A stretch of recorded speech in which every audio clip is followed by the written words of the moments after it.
നമസ്കാരം. ലെബനന് പിന്നാലെ ഇപ്പോൾ സിറിയയിലും ഹിസ്ബുള്ള പേജറുകൾ കൂട്ടത്തോടെ പൊട്ടിത്തെറിച്ച് മറ്റൊരു ദുരന്തമുണ്ടായിരിക്കുകയാണ് എന്നുള്ള റിപ്പോർട്ടുകളാണ് ഇപ്പോൾ അന്താരാഷ്ട്ര മാധ്യമങ്ങൾ പുറത്തുവിടുന്നത്. നിരവധി ഹിസ്ബുള്ള അംഗങ്ങൾ ഉപയോഗിച്ച പേജറുകളാണ് ചൊവ്വാഴ്ച ലെബനനിലും അതോടൊപ്പം തന്നെ സിറിയയിലും ഇപ്പോൾ ഒരേ സമയം പൊട്ടിത്തെറിച്ചിരിക്കുന്നത്. ദമാസ്കസിലെ പേജർ ആക്രമണത്തിൽ 7 പേർ കൊല്ലപ്പെട്ടിട്ടുണ്ട്. ലെബനനിലുണ്ടായ പൊട്ടിത്തെറിക്ക് സമാനമായി പേജറുകൾ ചൂടായി പൊട്ടിത്തെറിച്ച് സ്ഫോടനം നടക്കുകയായിരുന്നു സിറിയയിൽ. 14 പേർക്ക് ഗുരുതരമായിട്ട് പരിക്കേറ്റതായിട്ടും റിപ്പോർട്ടുണ്ട്. അതായത് 2 ഇടങ്ങളിൽ ഒരേ സമയം തന്നെ ഈ ഒരു പേജർ ആക്രമണം നടത്തിയതിന് പിന്നിൽ ഇസ്രായേൽ ആണെന്നാണ് ഹിസ്ബുള്ളയും അതോടൊപ്പം തന്നെ ലെബനനും ഇപ്പോൾ ആരോപിച്ചിരിക്കുന്നത്. അതേസമയം ലെബനനിലെ പേജർ ആക്രമണത്തിൽ 9 പേർ മരണപ്പെട്ടിട്ടുണ്ട്. മരണപ്പെട്ടവരിൽ 8 വയസ്സുകാരി ഉൾപ്പെടെയുള്ള ആളുകളുണ്ട്. 2000-ലേറെ ജനങ്ങൾക്കാണ്, ഏതാണ്ട് 3000-നടുത്ത ആളുകൾക്ക് ഇപ്പോൾ പരിക്കേറ്റിട്ടുണ്ട്. ഹിസ്ബുള്ള അംഗങ്ങളും ആരോഗ്യ പ്രവർത്തകരും ഉൾപ്പെടെ നിരവധി ആളുകൾക്ക് ഇത്തരത്തിൽ ഗുരുതരമായിട്ട് പരിക്കേറ്റിട്ടുണ്ട്. മരണപ്പെട്ടവരിൽ 2 പേർ ഹിസ്ബുള്ള ഉന്നത അംഗങ്ങളാണെന്നുകൂടി ഹിസ്ബുള്ള ഇപ്പോൾ സ്ഥിരീകരിച്ചിരിക്കുകയാണ്. 100ഓളം ആശുപത്രികളിൽ അടിയന്തര സാഹചര്യ മുന്നറിയിപ്പ് അടക്കം തന്നെ ഇപ്പോൾ നൽകിയിട്ടുണ്ട്. പരിക്കേറ്റ ഭൂരിഭാഗം പേരുടെയും മുഖവും കൈകളും തകർന്ന നിലയിലൊക്കെയാണ്. ഡിവൈസുകളെ ലക്ഷ്യം വെച്ചുകൊണ്ട് ഇസ്രായേൽ നടത്തിയ ഈ ഒരു ആക്രമണമാണ് ഇതെന്ന് ഇപ്പോൾ സംശയിക്കുന്നതായിട്ട് ഹിസ്ബുള്ളയും അതോടൊപ്പം തന്നെ ഇറാനും പ്രതികരിക്കുകയുണ്ടായി. ലെബനീസ് പാർലമെന്റിലെ ഹിസ്ബുള്ള പ്രതിനിധി അലി അമ്മറിൻ്റെ മകനും അപകടത്തിൽ കൊല്ലപ്പെട്ടെന്നാണ് ഇപ്പോൾ സൗദി വാർത്താ ഏജൻസിയായിട്ടുള്ള അൽഹാത്ത് റിപ്പോർട്ട് ചെയ്തിരിക്കുന്നത്. ഇറാൻ അംബാസിഡർ ബെയ്റൂത്ത് മൊജ്താബ അമാനിക്കും ഇത്തരത്തിലുള്ള ആക്രമണത്തിൽ പരിക്കേൽക്കുകയുണ്ടായി. ഇദ്ദേഹത്തിൻ്റെ ഈ ഒരു പരിക്ക് അത് ഗുരുതരമല്ലെന്ന് ഇറാൻ ഇപ്പോൾ അറിയിച്ചിട്ടുണ്ട്. 2750ഓളം ആളുകൾക്കാണ് ഈ ഒരു സ്ഫോടനത്തിൽ പരിക്കേറ്റിരിക്കുന്നത്. ഇതിൽ തന്നെ 200 പേരുടെ നില ഇപ്പോൾ ഗുരുതരവുമാണ്.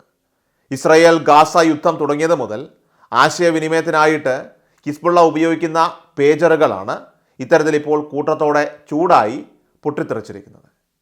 ഗ്രൂപ്പിൻ്റെ നീക്കങ്ങൾ ഇസ്രായേൽ കൃത്യമായി ട്രാക്ക് ചെയ്യാമെന്ന് അവകാശപ്പെടുന്ന സാഹചര്യത്തിൽ സെൽഫോണുകൾ കൈവശം വയ്ക്കരുതെന്ന് സംഘടനാ നേതാവ് ഹസൻ നസ്രല്ല മുൻപ് തന്നെ അംഗങ്ങളോട് മുന്നറിയിപ്പ് നൽകിയതിന് ശേഷമാണ് ഇപ്പോൾ ഹിസ്ബുള്ള ആശയവിനിമയത്തിനായിട്ട് ഇത്തരത്തിലുള്ള പേജറുകൾ ഉപയോഗിക്കാനായിട്ട് തുടങ്ങിയതെന്നാണ് റിപ്പോർട്ടുകൾ പുറത്തു വരുന്നത്. പേജർ ആക്രമണത്തിൽ പൊട്ടിത്തെറിച്ച ഉപകരണങ്ങൾ ഇതുവരെ ഉപയോഗിച്ചിട്ടില്ലാത്ത ഒരു പുതിയ ഗ്രൂപ്പിൽ നിന്നുള്ളതാണെന്ന് ഹിസ്ബുള്ളയിലെ ഒരു ഉദ്യോഗസ്ഥൻ AP ന്യൂസിനോട് പ്രതികരിക്കുകയുണ്ടായി.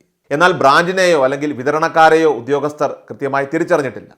പ്രാദേശിക സമയം ഏതാണ്ട് ഉച്ച കഴിഞ്ഞ് 3:30 ആരംഭിച്ച് 1 മണിക്കൂറോളം നീണ്ടുനിന്ന സ്ഫോടനങ്ങളിൽ 100 കണക്കിന് പേജറുകൾ ഇത്തരത്തിൽ പൊട്ടിത്തെറിച്ചതായിട്ടാണ് റിപ്പോർട്ട്.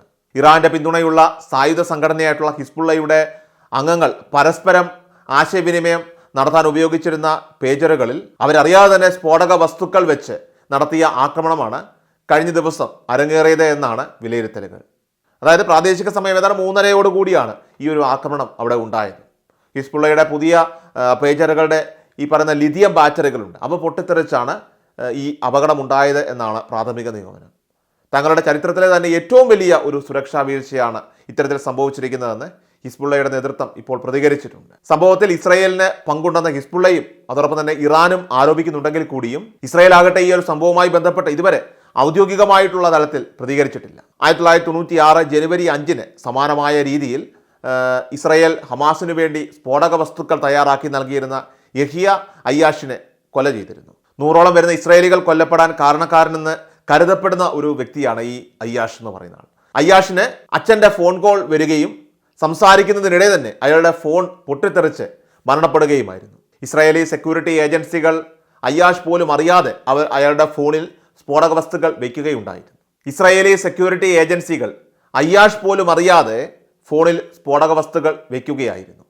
അപ്പോൾ അത്തരത്തിൽ സമാനമായിട്ടുള്ള ഒരു രീതിയിലാണ് ചൊവ്വാഴ്ച നടന്ന ആക്രമണത്തിൽ ലെബനനിലെയും അതോടൊപ്പം തന്നെ സിറിയയിലെ ചില ഭാഗങ്ങളിലെയും 100 കണക്കിന് ഇത്തരത്തിലുള്ള പേജറുകൾ പൊട്ടിത്തെറിച്ച് ഉഗ്രസ്ഫോടനമുണ്ടായത്.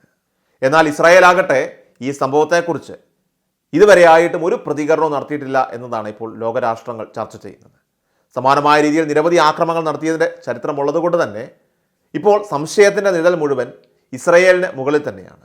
എന്നാൽ ഈ ഒരു ആക്രമണം അത് സൂചിപ്പിക്കുന്നത് ഹിസ്ബുള്ള പ്രവർത്തകർ അവർ ഉപയോഗിച്ച ആയിരക്കണക്കിന് പേജറുകളിലേക്ക് സ്ഫോടക വസ്തുക്കളൊക്കെ വയ്ക്കാനും അതോടൊപ്പം തന്നെ ഡിവൈസ് ഹാക്ക് ചെയ്ത് ബാറ്ററി അധികമായി ചൂടാക്കി ഇത്തരത്തിൽ സ്ഫോടനം അത് സാധ്യമായത് തന്നെ ഈ പേജറുകളുടെ സപ്ലൈ ചെയിനകത്ത് കടന്നു കയറിയതിലൂടെയാണെന്നാണ് ഇപ്പോൾ വിദഗ്ധർ തന്നെ അഭിപ്രായപ്പെടുന്നത്. US കേന്ദ്രീകരിച്ച് പ്രവർത്തിക്കുന്ന സുരക്ഷാ വിദഗ്ധൻ ദിമിത്രി അൽപറോവിച്ച് അദ്ദേഹം പറയുന്നതനുസരിച്ച് ചരിത്രത്തിലെ ഏറ്റവും വലിയ സപ്ലൈ ചെയിൻ ആക്രമണങ്ങളിൽ ഒന്നാകും ഇക്കഴിഞ്ഞ ദിവസം ലെബനനിലും അതോടൊപ്പം തന്നെ ഈ സിറിയയുടെ ഭാഗത്തുമൊക്കെ തന്നെ നടന്നതെന്നാണ് പറയുന്നത്. ഹിസ്ബുള്ള പുതുതായിട്ട് വാങ്ങിയ പേജറുകളിൽ പോലും ഇസ്രായേൽ സ്ഫോടക വസ്തുക്കൾ വെച്ചതായിട്ടാണ് ഇപ്പോൾ സംശയിക്കുന്നത്. അതായത് ഒരു ടെക്സ്റ്റ് മെസ്സേജിലൂടെ സ്ഫോടക വസ്തു ആക്ടിവേറ്റ് ചെയ്യാൻ സാധിക്കുമെന്നും വിദഗ്ധർ അഭിപ്രായപ്പെടുന്നുണ്ട്. ഹിസ്ബുള്ള പ്രവർത്തകർ തന്നെ പറയുന്നതനുസരിച്ച് ഈ ഒരു സ്ഫോടനം നടക്കുന്നതിന് തൊട്ട് മുൻപായിട്ട് ഇവരുടെ പേജറുകളിൽ നിന്നും ഒരു ബീപ്പ് ശബ്ദം ഉണ്ടായിരുന്നുവെന്നാണ്. ഈ ഒരു ആക്രമണത്തിൻ്റെ സ്വഭാവത്തിൽ നിന്നും മൊസാദിൻ്റെ ആസൂത്രണമാണ് ഇതെന്ന നിഗമനത്തിലേക്ക് എത്താമെന്നും എന്നാൽ ഈ ഒരു ആക്രമണം അത് നിലവിലെ സ്ഥിതിയിൽ മാറ്റമൊന്നും വരുത്തില്ല എന്നുമാണ് വിദഗ്ധർ പറയുന്നത്. ഹിസ്ബുള്ളയെ തങ്ങളുടെ അതിർത്തിയിലുള്ള ഏറ്റവും പ്രധാനപ്പെട്ട ഒരു ഭീഷണിയായിട്ടാണ് ഇസ്രായേൽ ഇപ്പോൾ കണക്കാക്കുന്നത്. അപ്പോൾ ഇവർക്കിടയിൽ നിരവധി തവണ ഇത്തരത്തിലുള്ള യുദ്ധങ്ങൾ ഉണ്ടായിട്ടുണ്ട്. സ്ഫോടനത്തിൽ മരണപ്പെടുകയോ അല്ലെങ്കിൽ പരിക്കേൽക്കുകയോ ചെയ്ത മിക്കവാറും ആളുകൾ അവരെല്ലാം തന്നെ ഹിസ്ബുള്ളയുമായിട്ട് ബന്ധപ്പെട്ടവരുമാണ്. കടകളിൽ നിൽക്കുമ്പോഴും അതോടൊപ്പം തന്നെ ബൈക്കിൽ സഞ്ചരിക്കുമ്പോഴും വീട്ടിലോ അല്ലെങ്കിൽ ബാർബർ ഷോപ്പിലോ ഒക്കെ തന്നെ നിൽക്കുമ്പോഴെല്ലാം തന്നെ ഇവരുടെ പേജറുകൾ പൊട്ടിത്തെറിച്ചിരിക്കുന്ന ഒരു സാഹചര്യമാണ്.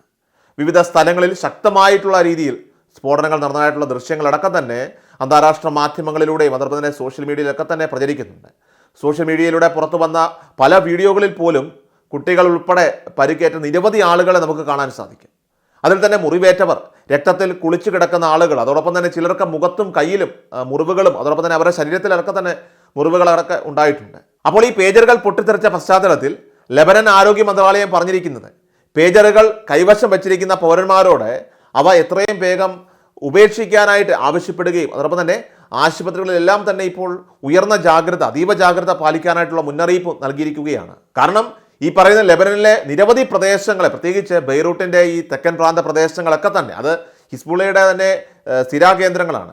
അപ്പോൾ അവിടെയൊക്കെ ഈ സ്ഫോടനങ്ങൾ ബാധിച്ചതായിട്ട് ലെബനന്റെ ആഭ്യന്തര സുരക്ഷാ സേന ഉൾപ്പെടെ അറിയിച്ചിട്ടുണ്ട്. ലെബനിൽ ഉടനീളം നിരവധി വയർലെസ് കമ്മ്യൂണിക്കേഷൻസ് ഉപകരണങ്ങൾ പോലും പൊട്ടിത്തെറിച്ചതായിട്ട് ലെബനൻ ആഭ്യന്തര സുരക്ഷാ സേന അടക്കം തന്നെ അറിയിച്ചിട്ടുണ്ട്. പ്രത്യേകിച്ച് ബെയ്റൂട്ടിൻ്റെ തെക്കൻ പ്രാന്ത പ്രദേശങ്ങളിൽ ഈ പറഞ്ഞ സ്ഥലങ്ങളിലൊക്കെ തന്നെ ഹിസ്ബുള്ളയുടെ ശക്തി കേന്ദ്രങ്ങൾ തന്നെയാണ്.